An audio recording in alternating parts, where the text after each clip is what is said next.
Once again, you're listening to the Hour of the Time. I'm William Cooper.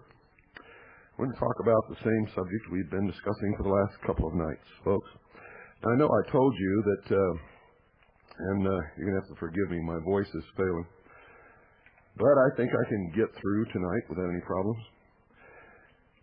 I know I told you that I was going to give you the new frequencies and the new satellite, and I was working hard today, and I had that on my list of things to do.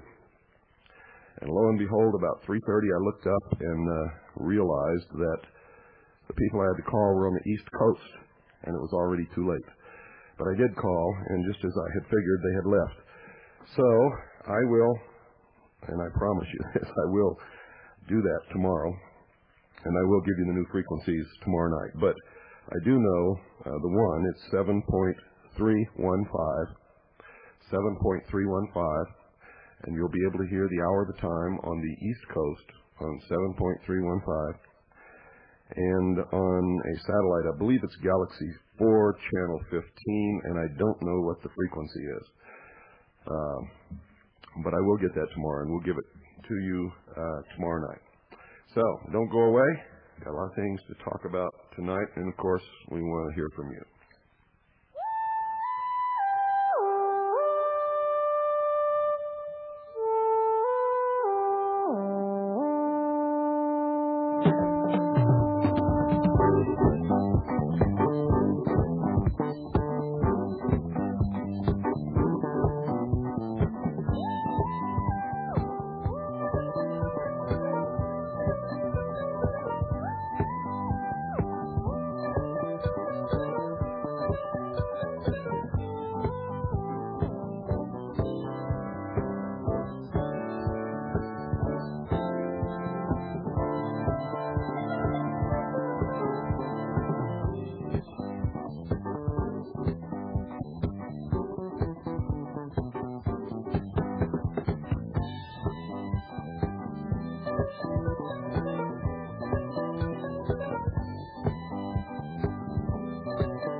Maybe you saw that movie, Close Encounters of the Third Kind. For many people that I know, they said it was almost like a religious experience, like the aliens were God. Maybe that's what it was supposed to convey. Anyway, let's see who we got on the line here. Good evening, you're on the air. Well, they couldn't hold. If you can't hold, don't call. You waste your time, you waste my time, you waste the listener's time. I don't know why anybody would feel that it was so important to call and then not be able to hold on for a minute. Anybody out there got an answer to that? Good evening, you're on the air. Hi, I'm a new listener, and turn off your radio. And tonight's topic is UFOs? Yes. Can you tell me what connection UFOs have with the New World Order? What are how are they using that in various forms of propaganda? Number one, you need to put the phone right in front of your mouth and talk a lot louder and say that again so my listening audience can hear you. Sorry about that. Talk louder. Yes, my question... There you go. Okay, sorry about that, Bill. My question is, how are they using the UFO propaganda in mind control? Last night you spoke about how they have the technology today. I'm not too familiar with that topic. Could you... Sure, I'll be happy to. There is a series of studies that have been done over many, many years by many different people that all lead to the conclusion that governments exist to protect people. In other words, if there is no enemy, there can be no government. Government cannot survive without an enemy. They have to justify their intrusion into people's lives by saying, we are giving you protection from this enemy. Traditionally, the enemy has been other nations, other races, other people, other tribes. And in order to bring the world together into one government, number one, they have to do away with all the other governments, and they have to do away with war between nations and tribes and races and all of these things. And number two, they have to justify the existence of the new government, which is the world government. You see, it doesn't matter what we believe right now. It is an ultimate conclusion of mine that there has to be a world government sometime in our future. I mean, that's just a natural progression of things. To think that man could live on this earth all divided up like we are and warring with each other all the time for another 5 or 6 or 8 or 10,000 years is ridiculous. Eventually, we have to come together. How we come together is the question. Are we going to come together as a result of what we want, what we all have hashed out and debated on and agreed on? Or are we going to come together because we've been manipulated into it by somebody who has lied and deceived us and pulled all these shenanigans to get us to accept this and then rule with an iron thumb and take away individual liberties, which I happen to think is the penultimate achievement of man on this earth. Does that help you? Yes, it does. There was an article in today's New York Times about the Hubble telescope and how that they're now reevaluating the age of the universe. Yeah, they're saying about 8 billion years. Yeah, now they're saying 8. It keeps getting lower and lower. Uh-huh. Well, you see, at some ultimate point, one of the goals is not only to do away with existing nation states, but they have to do away with all the different religions. There are thousands of different religions on this earth, all claiming that they are the only ones that are right, each and every one of them. And each and every one of them has their holy word or their holy writings, which they reference to prove that they're the only ones that know what they're talking about and that understand God and everything else.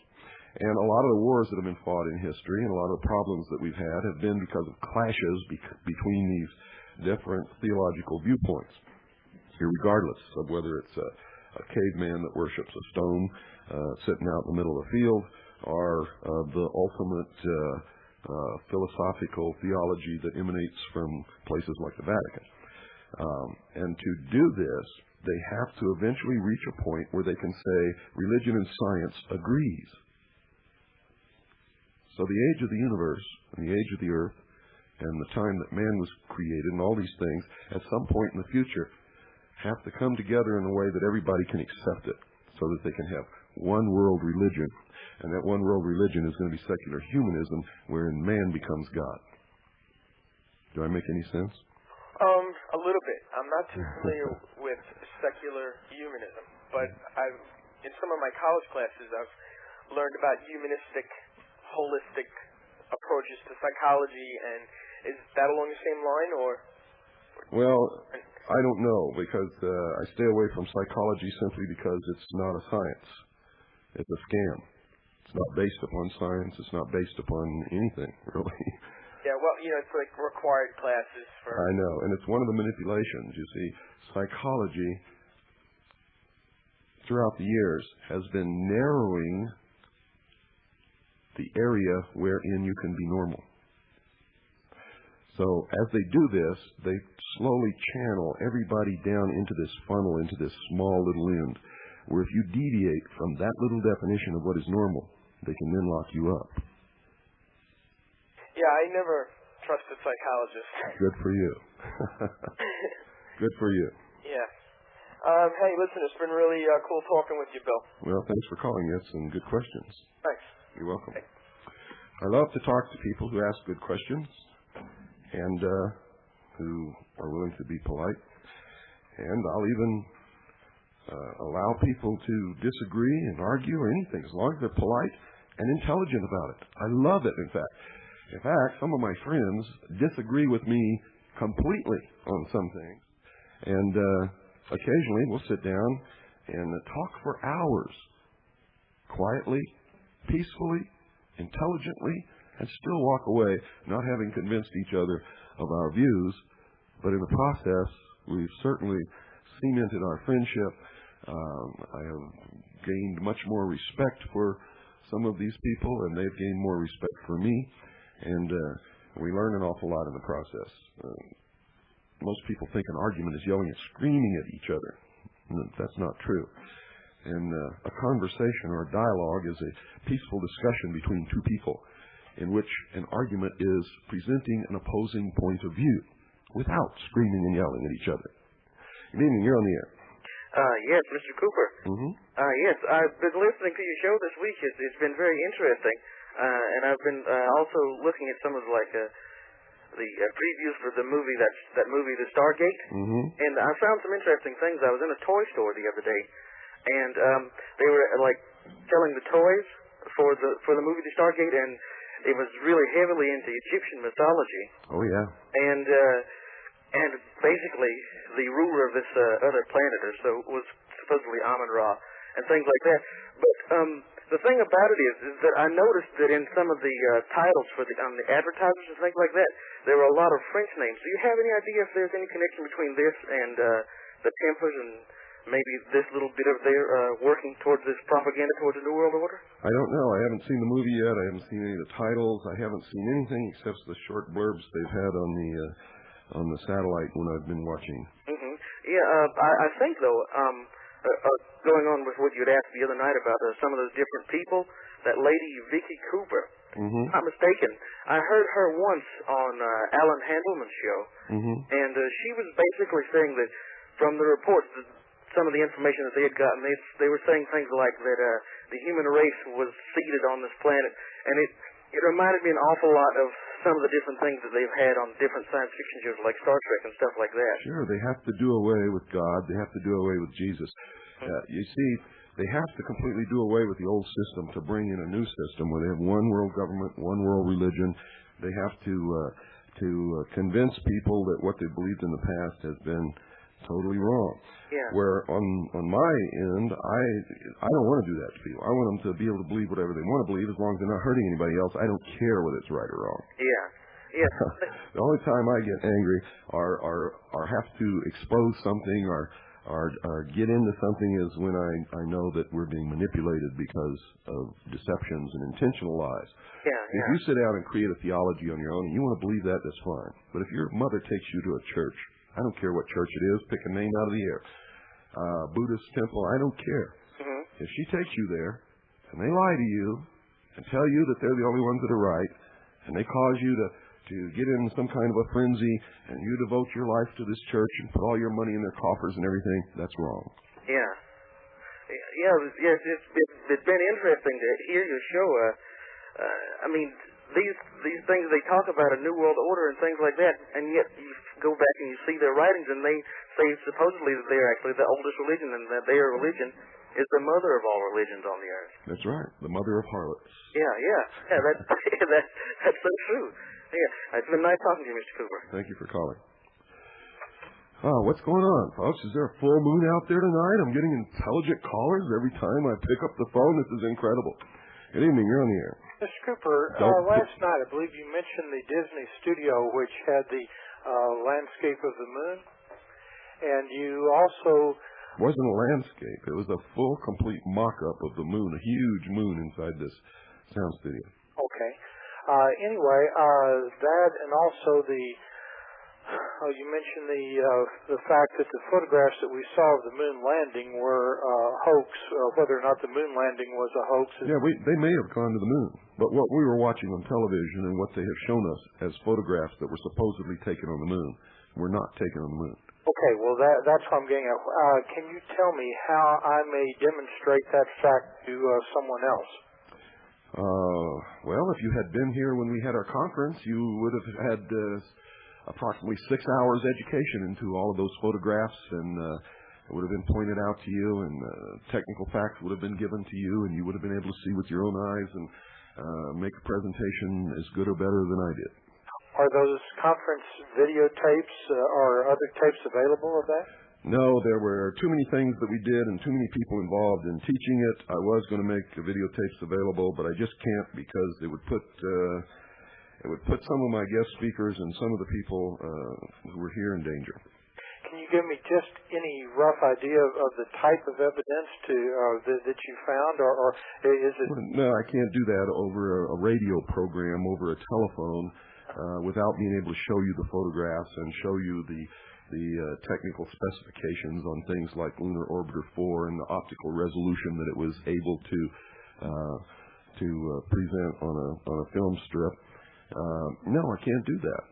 Okay. The evidence then is such that someone skilled in photography would be able to. Anybody who is really good at photography and has studied the moon, or the physical or geographical dimensions of the moon, and the optics in the spacecraft that supposedly took these photographs, would be able to spot it immediately.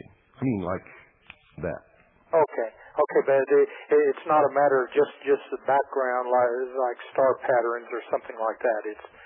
No, but I'll tell you one right off the bat that you can verify it for yourself. Okay. When the lunar my tongue is tied around my wisdom tooth. When the lunar module, you see, I've got a lozenge in my mouth so that my throat doesn't tickle and I don't cough in front of 10 million people. When the lunar module touched down on the moon, and the first man, we all know who that is, got out and creeped down the ladder and put his foot on the moon, there was a photograph taken. And that camera was not on the lunar module. Who took the picture? Oh, okay. I mean, you've seen it a million times, and it never, ever clicked in your mind. Oh. Everybody out there listening has seen that photograph, and it has never registered that that camera was not a part of that module. Okay, now I know what to look for. Thank you very much for clearing that up for me. There's a lot of other things. Supposedly there's no atmosphere on Mars. I mean on the moon. If there's no atmosphere on the moon, there can be no particles in the air, no molecules of air to diffract light. If the light cannot be diffracted, you can see no detail in shadows. In other words, it'll be completely black in shadows and glaringly, brilliantly white in the exposed parts to the sun because there is no atmosphere to filter the sun. It's brighter than anything you've ever seen. If you think the sun is bright when you look at it now, look at it with no atmosphere. Okay? But yet in those photographs, you'll see that the resolution of the film is as if it was taken in a studio. You can see detail in the shadows, and you can see detail in the highlights, and there's no film on Earth that can do that in those conditions. Okay, the dynamic range of the film. Absolutely. See, I have a degree in photography. That helps. I'm aware of that, and okay. Well, thank you very much. I wondered what the nature of the evidence was and where to look for, and you've clarified that quite well. Thank you very much, sir. You're welcome. Good night. Good night. God, that's 3 out of 3. Boy, let's don't stop this roll, folks, because I love it. Good evening. You're on the air. Hi, Mr. Cooper. How you doing? Good. John calling from Maine. Don't know if this fits in or not, but how about the experiments that was published in a book on a Philadelphia experiment, time travel? Supposedly Einstein's theory of relativity that we have today is not his actual theory. How does that have anything to do or play in with UFOs? Total manipulation, total bullshit. Okey-doke. Well, let me tell you what the Philadelphia experiment really was. Okay. During World War II, we developed something called degaussing for our ships. Correct, yep. I was in the Navy. I was a quartermaster. That was my primary rate. And when I was on board ship, I navigated and I operated the degaussing panel on the bridge, which theoretically, if the metal in the ship was the same way it was when you crossed the range and measured the magnetic signature of the ship, when you adjusted your degaussing coils, you would nullify the magnetic signature of the ship, so that if you went through a magnetic minefield, the ship would be invisible, so to speak, to a magnetic mine. Right, okay. And would not be blown up. So in that sense, it was an invisibility technology. It made the ship invisible to magnetic mines. But so that the Germans wouldn't know what we were doing, and also to strike the fear of God into their hearts, the Office of Naval Intelligence, Counterintelligence Division, planted the stories that we had, in fact, and agents went all over the place concocting these stories and planting them and talking about ships disappearing and all that kind of stuff. And some of the articles actually, some of these deceptions actually made it into a couple of newspapers, and it did keep the Germans occupied for a short period of time. All right, because I know they're still using degaussing on ships today. Yes. And I just was curious how that fit in, because that would make sense that would be a good way to manipulate people or whatever, by making them think that you could transfer objects from one location to another. Sure. And it scares people. You can't fight the New World Order. Look at the technology they have. Oh, yes. I'm telling you, you can't. Yes. Some little guy in Somalia had the entire military forces of the United States of America running all over the place and couldn't find him. Yeah, all except for the news cameraman. Yeah. And they were using the most sophisticated equipment and technology in the world to find this guy. And they couldn't find him. And he was communicating with his troops all over the city, and they could never figure out how he did it. Yep. You know how he did it? No, I don't, but it's amazing to me that he did. CBS and NBC and everybody had no trouble finding him. It's not amazing to me, and I know how he did it, and I'm not going to tell you over the air because the militia is going to do it when the time comes. I'm glad to hear that. Okay, thank you very much, Mr. You're welcome. Yep, bye now. Bye. In fact, he was so successful that they had to negotiate with him and make him the king, so to speak. They don't really call him the king, but he's in charge there now. And that's the way it should be. You see, we invaded Somalia. We didn't go there to feed anybody. It was an invasion. We weren't asked. And when the patriots in Somalia opposed our invasion, the propaganda machine swung into gear full force and called them terrorists and warlords. They were patriots opposing an invasion of their country. And thank God they won. Good evening. You're on the air. Good evening, Bill. Just one point here. Are you aware that UFOs have been reported for centuries? There are many reports from the 1800s that give exactly the same descriptions that we see today. Now, how do you explain that? Well, I don't know that what you're saying is true. Well, all I can say is I've read articles on books from the 1800s that give those descriptions of UFOs. Give me a name of a book and the author from the 1800s so that I can find it and read it, and I'll read it on the air for everybody. Well, there are some in the library. I don't have them at my fingertips here right now. Well, you said you read them. You must remember the name. No, I can't. I don't remember it right, but I can look it up and send it to you. Okay, do that. I would appreciate it. And how would that explain? What kind of technology would have built those things in the 1800s? Well, wait a minute. Like I said, we don't know that there were any in the 1800s. You haven't shown me the book that you read, and I can't find any. And believe me, I've been researching this for years. I can't find any. Now, you show me one. You send me the name and the author and where I can find the book. I'll get it through the interlibrary loan system. I'll read it, and if what you say is true, I'll read it over the air. Okay, I'll do that. Thank you. Folks, that's the kind of stuff that permeates this UFO thing. Somebody says something, and everybody takes it as fact. I don't. You tell me something, you got to prove it. If you can't prove it, I'm sorry. Nothing personal. I've just learned my lesson a long time ago. You see, I used to be a sheeple, too. In fact, I was one of the dumbest, stupidest sheeple that ever lived. You want to know the truth? But somehow, thank God, I grew up. And I'm not going to fall back into that trap. You can if you want, but I'm not. Good evening. You're on the air. Hello. Hello. Bill. Yes? Oh, I didn't expect to get through here. Then why did you call? Well, I heard this guy talking about the space program and all the Walt Disney stuff, and a good video for him would be to see the For All Mankind that was put out by the astronauts. I believe the astronauts were trying to tell people a lot of stuff where they couldn't come out directly and tell them what was going on, but they have a lot of hints in there about things that were faked, and they have them playing the 2001 Space Odyssey during their flight, and there's one spot in there you can actually see springs like they're wearing a little jumping outfit with the dirt covered over it, and one of the astronauts makes the comment that at least these suits bend in the waist. Yeah.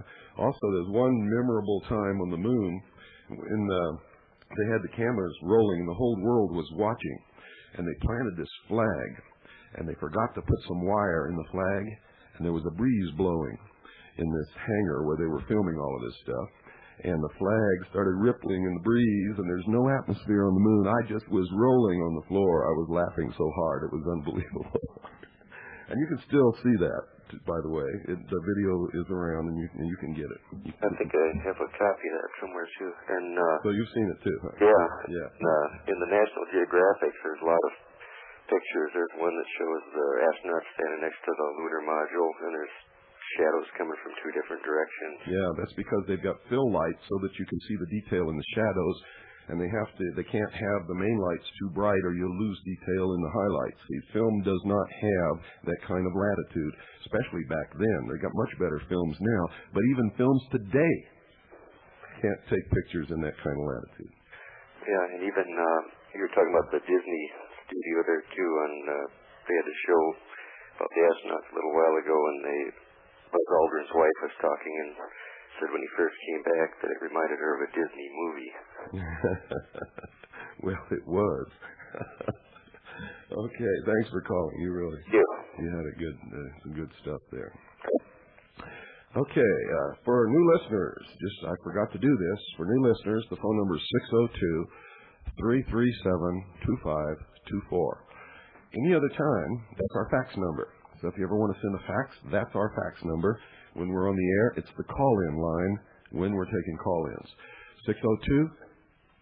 602-337-2524. Good evening. You're on the air. Hello, Bill. Hello.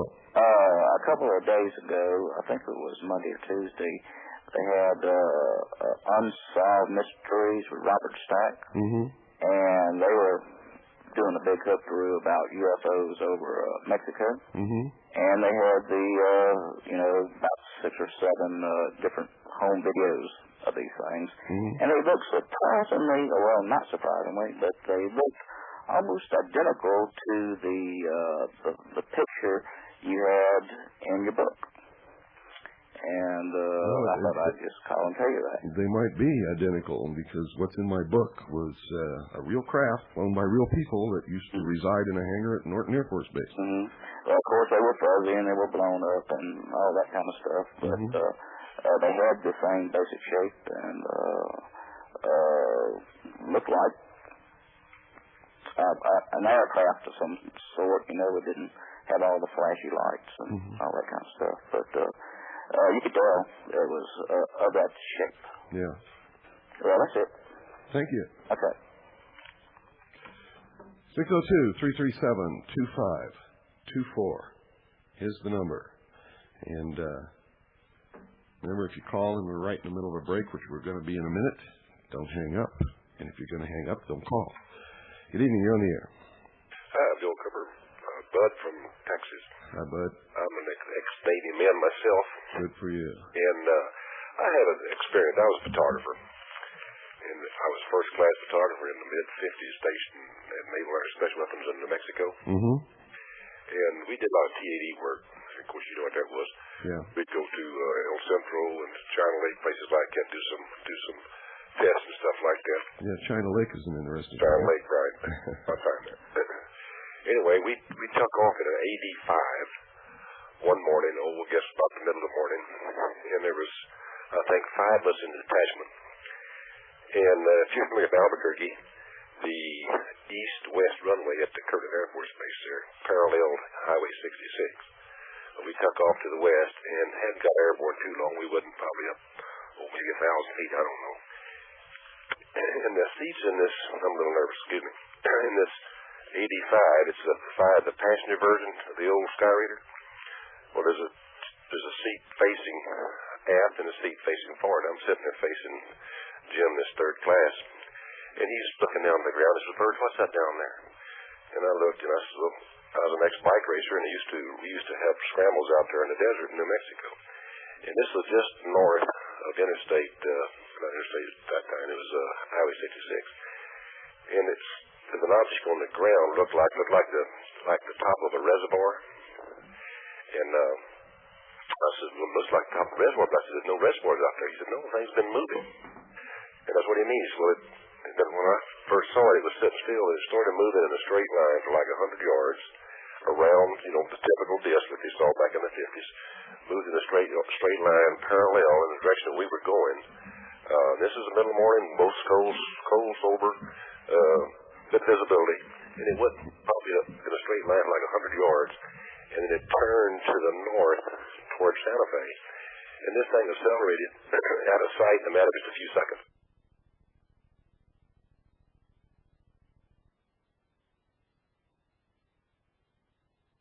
Of course, we heard him too, and so Jim and I said, "What did you see?" And he told me what he saw, and I told him. We both agreed we saw the same thing. And so it was a typical, the typical saucer story. Yeah, but you see, you tend to, and many other people tend to imply some great mysterious thing to this, because you're not aware that this technology existed. The Germans developed those kind of craft before and during World War II. At least 4 different governments got pieces of their technology, and the scientists, we got a lot of them. They've been developing them in secret for many years. The first disc technology that I can determine that was developed in the Western Hemisphere was by Avro in Western Canada, where they built a whole city just like we did for the Manhattan Project. They did for Avro in the wilderness in Western Canada. And the first flying saucers that were ever sighted, to my knowledge, came out of Canada into the northwest United States and went right back into Canada. Well, this object was, I couldn't estimate the size. I would say it was, 30 to 50 foot. And it looked, it looked round. Around the outer ring, how they'll put a little rim around a plate, somehow with a little gold rim. This looked like it had a little red rim around the edge. And as it got towards Santa Fe is, I think, about 60 miles from Albuquerque. Well, about halfway up there, we could see the sun reflecting on something on the top, like it might have been a canopy or something like that, a kind of the center of the object. But this thing disappeared, just diminished in size, in just a matter of a few seconds, it was gone. Mm-hmm. And, I didn't think that we had the technology, something like that, and I don't believe in space aliens either. I think if anything, it's like you say, it's probably a hoax, and I believe it's probably Satan's perpetrating a hoax myself, personally. But I just thought I'd bring that to your attention, and since you was an old lady, I heard you say you was first class, and I was first class for about 10 years myself before I made chief, and I retired in 72, and I just thought I'd relate that to you and see what you might say about it. Well, I can't say much about it because I didn't see it. Yeah. But it's interesting, though. We didn't tell anybody. We got back to the squadron, and we wouldn't tell anybody because they thought we was a picture lid or something, But yeah, I know. We saw it very, very clearly, and good weather, clear day, 9, 10 o'clock in the morning, good visibility and everything. So this is kind of an interesting situation. Well, listen, I enjoy listening to your program. I just would like to say one thing. I just disagree on one thing. I do believe the Bible from cover to cover, and I wish you knew my Lord and Savior Jesus Christ like I do, because I believe that as much as I believe I'm talking to Bill Cooper. Well, thank you for calling. Okay, Bill. Good night. Good night. And I might ask, how do you know that I don't? People make a lot of assumptions out there. See, on the show, I deal with facts. What I believe in my heart might be an entirely different thing. But I have a big audience out there, and I have an obligation to tell them the truth and talk about facts, things we can prove. And I would never, ever attempt to put my religion on anyone else. I believe that it is morally, ethically wrong. You see, Jesus didn't do that. A lot of Christians say they know Jesus. They don't know Jesus at all. Jesus never did anything like that. He would stand by the side of the road, and he would talk about what he knew. If people stopped and listened, he would talk to them. If they got tired and walked on down the road, he didn't follow them and harangue them and tell them they were going to hell or anything else. He let them go. Don't tell me about knowing Jesus. That was a nasty little trick you pulled at the end there of your conversation. Don't do it again. You don't know Jesus. I know Jesus a lot better than you probably ever will, because he never would have done that. Good evening. You're on the air. Yes, sir. My name is Tim. I'm from Mechanic Falls, Maine, and been listening to you for quite 2 years. And I believe a lot of what you say, because I can feel the sincerity and honesty in your voice. Oh, please don't do that. Well, anyways, I'm going to send you a photo of something that's not human, that's walking on 2 feet, and there was 5 of us that were abducted. And you could send me the photo, but how are you going to prove to me that the photo wasn't made on the set of Star Trek? Because it was one of my friends that took the photo, and I eyeballed the alien, and the alien talked to us in English. What was interesting was what we saw, and the way it talked. It talked in our heads like we had a radio in our heads. There was no echo like a PA. And there was some other things that happened to us physically, which were confirmed by physicians. Wait a minute. What physicians? Hospital physicians in Lewiston, Maine, St. Mary's Hospital in Lewiston, Maine. And can you send me the medical record signed by the doctors? Well, I went to the hospital because there's a local... No. I asked you, can you send me the medical record signed by the doctors? They said that they do not exist. I kid you not. I was there at the hospital. What does not exist? The records that I even was there. Oh, good night. Another one of those loony... Doctors are not part of the government, folks. They're not part of the intelligence community. Doctors do not make records disappear because you saw an alien. The truth is, you belong in a mental institution. Good evening. You're on the air. Hello, Bill. Hello. It's a pleasure to talk to you. Even though this might be one of those things where we pleasantly agree to disagree, but I'm an amateur astronomer. And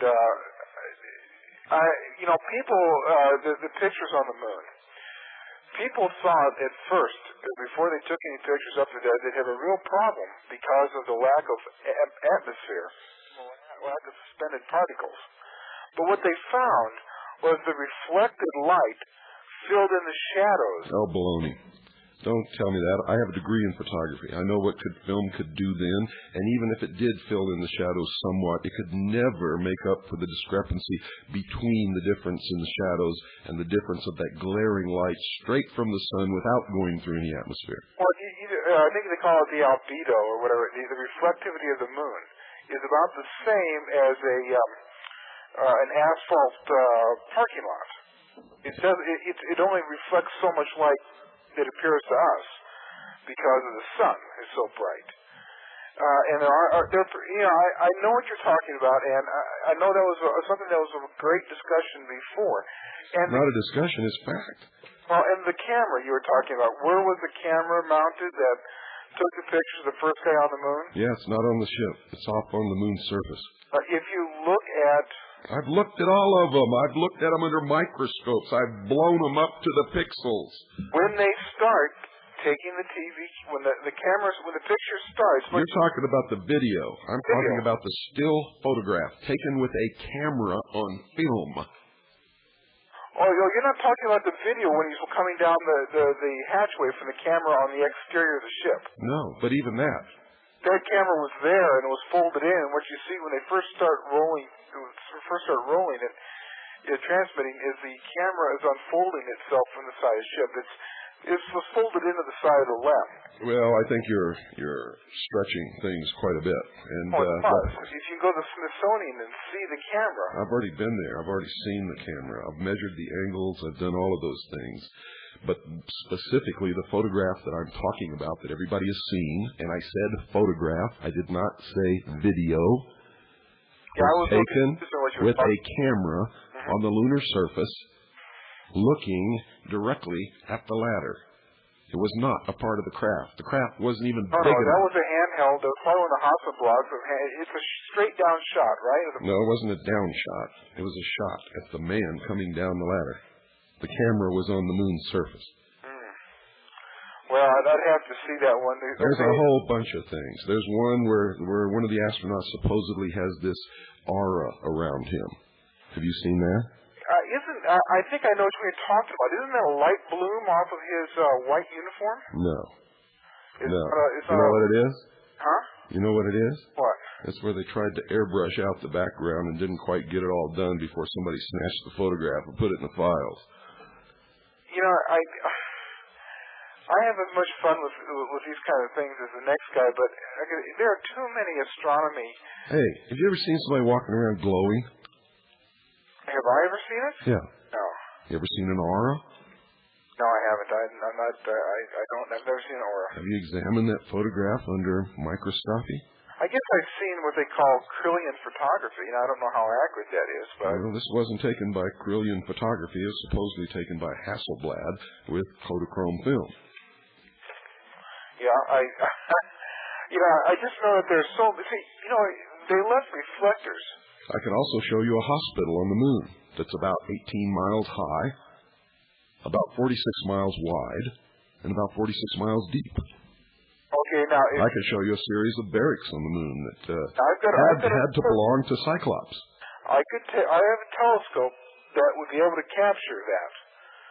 And is it on our side of the moon, or is it on the far side? What I'm trying to tell you is it's in the photographs, but there ain't nothing on the moon.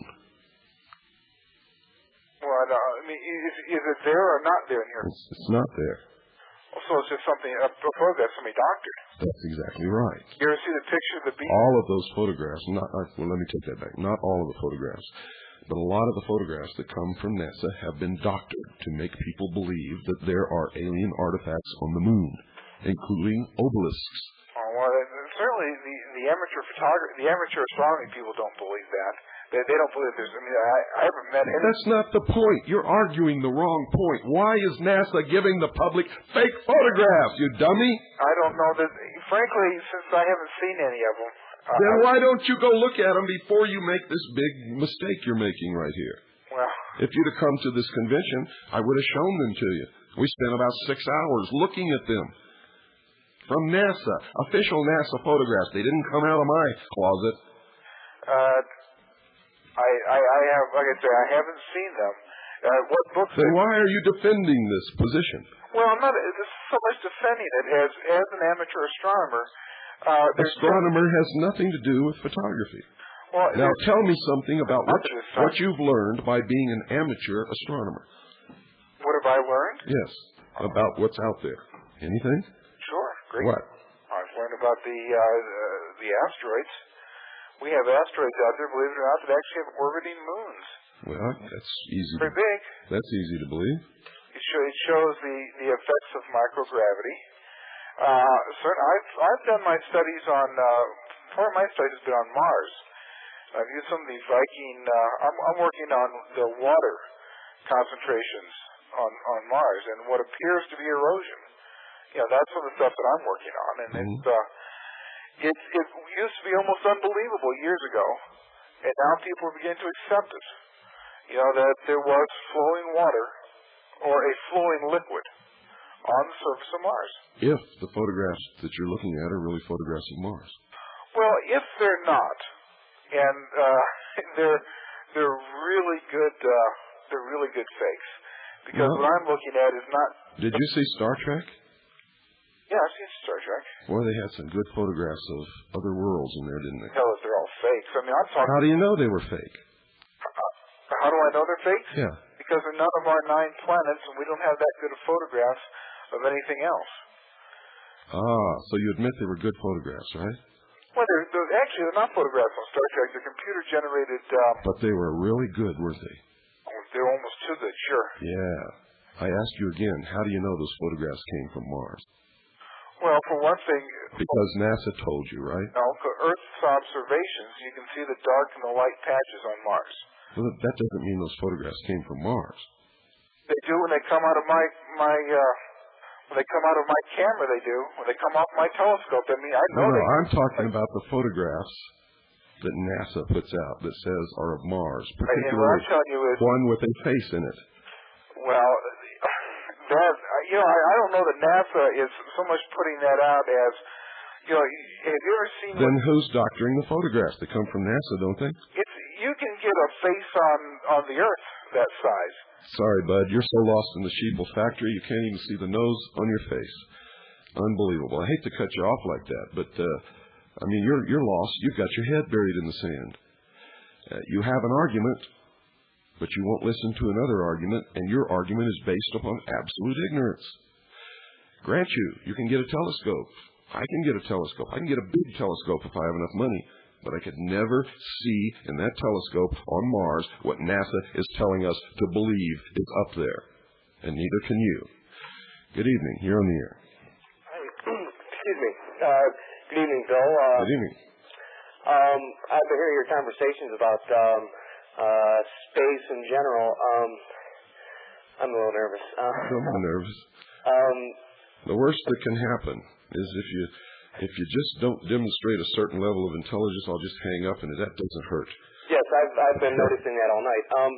I've recently read a book called Moongates, Pressed Findings of the Moon, published in 1982. I believe the man's name was William Bryan. Yeah, and he had a lot of evidence and facts way beyond photographs that prove that they didn't go to the moon. Excellent book. I saw the first printing. I don't know if that's as far as it went or what, but I recommend it.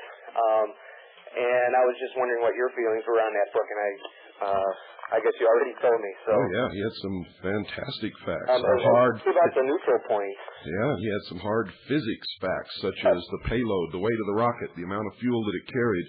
Was impossible to even get it out of Earth orbit. And he proved it right there. I took it down to a scientist, just the figures. I didn't tell him what it was. I said, suppose that I was able to build a rocket that weighed this much and carried this much payload and was of this dimensions. How much fuel would I have to get it out of Earth orbit? And he sat down, and I'm not going to say his name because he doesn't want to be bugged by the whole world, but you would all know who he is. He sat down without knowing that I had given him the dimensions of the Apollo 11 rocket.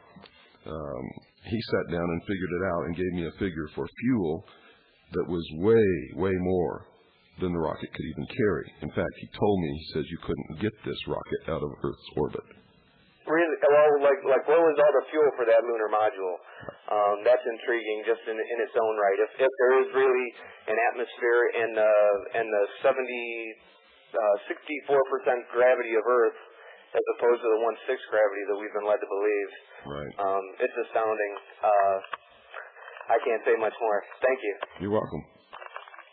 Also, if you watch those astronauts hopping around, they weren't hopping around in a 1/6 gravity environment. Nothing there demonstrated a 1/6 gravity environment. It was incredible. It's incredible that people buy everything just because they're told. They don't ever check anything. Most of these things that we're talking about tonight are easy for people to check. Good evening. You're on the air. Yes, Mr. Cooper calling from Columbia, South Carolina. Hi. Yes, 3 questions. Is there a joint base on the moon between the U.S. and Russia? I have no idea. Okay. I tend to think that somebody's up there that's human, and it's probably us and the Russians. I know that we've had a hidden space program ever since before World War II, in fact. James Forrestal, before he was murdered, actually talked about United States satellites in orbit in the 40s. Was that the one they threw out the window? He discussed this publicly. This is on the public record. They wanted everybody to think he was crazy. Pardon? He didn't want everybody to think he was crazy, I think. Well, I think it was a lot more than that. I think he discovered a lot of things, and they had to shut him up because he was going to eventually talk about it. Yeah. And he knew they were going to kill him, and that was making him paranoid anyway. Okay. How about these spacecraft that this country and some other countries have made, these UFOs? Well, that's what I'm trying to tell you. We've had this secret space program since the 40s, and they've developed it to the point where these craft can do amazing things. I've watched them out at the test site, owned and operated by the United States of America. I've watched them take off and go up into space at such an unbelievable velocity that I don't even know if I could get an instrument to measure it. Did anybody ever estimate how fast these things can go? I don't know how to do it. I don't know how to estimate it. It's faster. It like leaves the ground and is out of sight like almost instantly. What? Yeah. And they don't have any problem with G's and stuff like that? I don't know. I don't even know if there's anybody on board. Okay. All I know is that they exist and they belong to us, the ones I've seen. Finance these things. They get the money from us. They get the money from drugs. Ask Ollie North. Okay. Yeah, that's the one that's trying to run for senator now. Yeah, okay. That's how they finance a lot of these black projects, and the bringing into fruition of the New World Order is by drug money. Are these vehicles able to go to other planets? I have no idea. I suspect if they can leave the atmosphere, they can go to other planets. Okay. You think there ever be a day that we ever find out what is really going on with these vehicles? Let me tell you what I really believe. I don't think any government is ever going to tell any people that are ruled by that government the truth ever. About anything. Yeah, isn't that something? I'll tell you. And all this knowledge is kept amongst a small group of people. That's right. I just wanted to say one question. I was trying to figure what purpose does Colin Powell serve? Being a black man, and this New World Order thing, it has to, I guess it's supposed to be, from what I've been hearing, it's supposed to be very detrimental to black people. And if the right side wins, blacks and Hispanics will disappear from the earth. If the other side wins, there will eventually be one race. Okay. So there's more than one species participating in this. There's 4 major powers participating in this. Okay. British Freemasonry, French Freemasonry, which is the heart and soul of communism, the Vatican, and International Zionism. Okay, the Jews. No, I didn't say Jews. Okay. There are more Christian Zionists than there are Jewish Zionists, and a lot of Jews don't believe in Zionism. Okay, what actually is it? There never can be anything pinned upon a whole people or a whole church or a whole anything, because not everybody ever goes along with everything. What actually is Zionism? I don't know. Zionism is a way to manipulate people into accepting, eventually, a world government ruled by God's chosen people. Okay. And they perpetrate this dream through the delusion or the manipulation, if you will, that it's for the preservation of the state of Israel, which is pure bunk. Okay. Now, this thing that's going on in the Middle East now, I know it's part of the... For instance, Jerry Falwell is a Zionist. Okay. So this thing going on in the Middle East now, they're trying to make peace with Jordan, now they're running over there to make peace with Syria. I know it's costing a lot of money. Yeah, but you're not watching the right players, you see. Who's really doing this is the Vatican in the background is bringing this all about. Do they have power over our government? Who? The Vatican. The Vatican has power anywhere there are Catholics, and especially where the Knights of Malta and the Knights of Columbus exist. Okay, Knights of Columbus, eh? And don't forget the Pope's militia, that's called the Jesuits. I used to be a Catholic. I went to Catholic school all my life. And the Jesuits are the militia of the Pope. Yeah. And if you watch very carefully who's igniting these little Marxist uprisings in third world countries... They call them the Black Popes, right? No, they call the head of the Jesuits the Black Pope. Oh, the head of the Jesuits. Okay. Yeah. I'm really enjoying this, I tell you, and I really appreciate the information. And I'm just trying to find my way through this fog. And this guy that you mentioned earlier in Africa, this black man that they declared was outlaw. I thought he was working with this government. Well, things change. They can change instantly depending upon who's willing to make a concession and do what somebody else wants. Oh, okay. And then all of a sudden, he's outlaw, and then... Yeah, they have no loyalties. Ask Admiral Poindexter. Yeah. I saw the movie Clear and Present Danger, and I think that kind of depicts, I guess, what really goes on as far as governments and people. Have you seen that movie, Clear and Present Danger? No. That's a very good movie. It show you how they set you up. You know, you're working for them. All of a sudden, somebody else. That's right. I don't know why everybody's running around being so loyal to all these people, because they'll screw them in a second anytime it becomes expedient for them to do so. Ask Ollie North. Ask John F. Kennedy. He really had me. Now, John Kennedy, he was a player also, right? And I was trying to wonder, why would they want to kill him? I guess because he wanted to bring the boys home from Vietnam and all that money that was spent on these helicopters. Well, don't believe all that stuff. Huh? Don't believe all that stuff. He was a New World Order player, too. Yeah, well, why would they want to kill him? I mean, what was... I don't know. Ask Marilyn Monroe. I tell you. I mean, it's just unbelievable. I mean, I'm enjoying this, and I mean... You know, there was a time when I thought it was all unbelievable, too, but now I know that there is nothing beyond the realm of possibility or belief, and I know that whatever my worst nightmare is today, in 3 weeks, it's going to come true.